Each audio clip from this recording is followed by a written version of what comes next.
Kush is Sudan. Kush is the landmass south of Egypt. In fact, I get this argument all the time. Walid, you challenged America to find a single country that God destroys in the ends of times that is not Muslim. Ethiopia. They always bring that up. Ethiopia, Christian country, duh. I said, sure. Let's go to the Hebrew. The Hebrew uses Cush. Let's go to the Unger Bible Dictionary or any Bible dictionary you want. Cush, the landmass south of Egypt. I go to the map, show them what's south of Egypt. Sudan, Somaliland. I said, you just picked the most fundamentalist country in the world as evidence for a non-Muslim country. Ethiopia, translated Ethiopia correctly. There's no problem with the translation. The problem is with the usage of terms. The ancient Ethiopia, from the time of Ezekiel, was the landmass of Nubia, Sudan, and that kind of thing. That modern Ethiopia was anciently Abyssinia, different country, different place. That's all it is. It's a simple adjustment. So you go to the Bible and you find all these literal evidence. Isaiah chapter 10, verse 31. Why is he called the Prince of Tyre? Well, God himself, the Messiah, Christ himself, destroys Lebanon. Isaiah 10, verse 31. Isaiah 10, 31, and Lebanon will fall by the mighty one. The boss himself. So why is he fighting Lebanon? You have only two choices. Either your theory is wrong, or you need to adjust something here. Now, don't get me wrong. I'm not here to start a revolution on prophecy. I am not here to pick on Brother Hal Lindsey or Tim LaHaye or any of those folks. You know what? I love these guys. Let me tell you why. Because if one thing the great American Bible scholars got right was the issue regarding Israel. No one else did. The American theologians had that so pat down that they're the only ones I was able to focus on to get straight answers about this issue of Israel.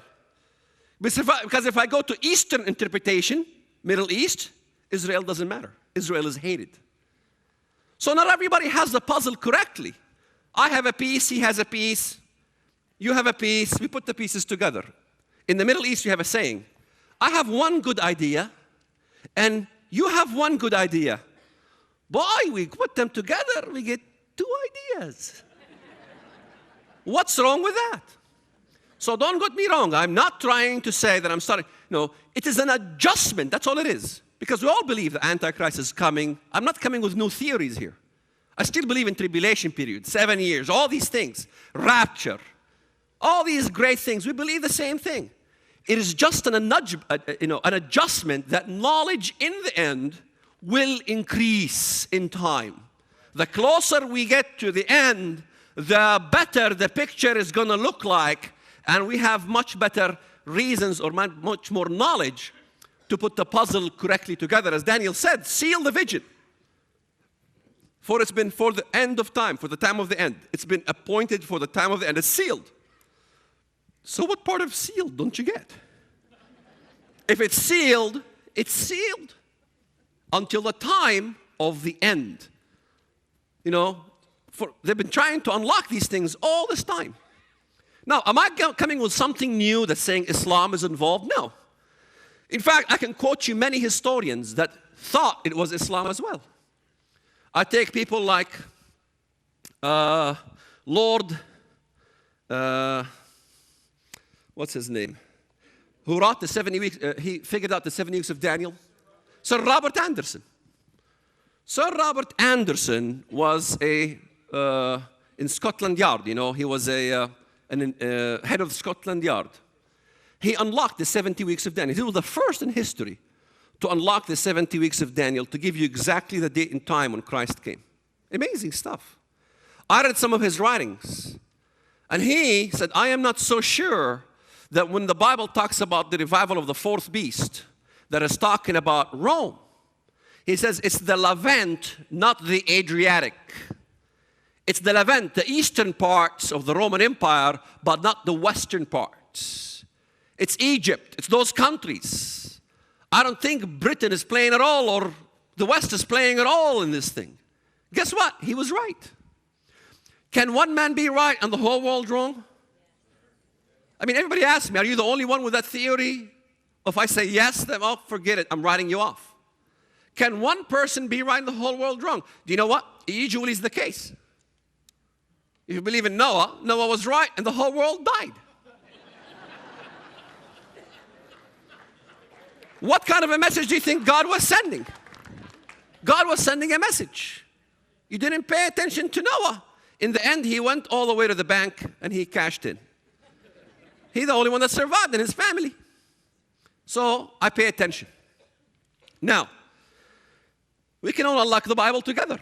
I can go to, let's say, you pick part of the Bible and we can read it together with this allegoric unlocking mechanism. We can unlock everything. And guess what? We all think in unison. Let's go to Daniel. Daniel chapter 2.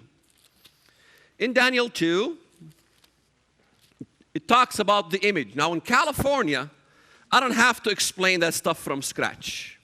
That's California. In the Bible Belt, I got to start from the beginning. The head of gold, what it is, and the silver, and what? Now, do I have to go through that here? Californians, good. I'm telling you, they're the best. No, you won't hear me go to Texas and say, you guys are the best. And no, I don't play phony baloney. I tell them the truth. You got the gold, right? You got the silver. You got the bronze. You got the iron. You got the toes of iron and clay. Now, the gold is which country? Babylon today is what? Iraq. What's happening in Iraq? Mess. You want to know what Antichrist is going to rule? Follow the mess. Then you got silver, which is what? Medo-Persia. Right? Today is what? Iran. What's going on in Iran? Mess. The bronze. You know what the bronze is? The Grecian Empire, which is the 1040 window. You look at the 1040 window, mess. That's the Grecian Empire. Now, the iron, some think it's the Roman Empire, the two divisions. Well, maybe. But the iron crushes. Then the thing about the iron, or the fourth kingdom, is that it crushed all the kingdoms before it, it says.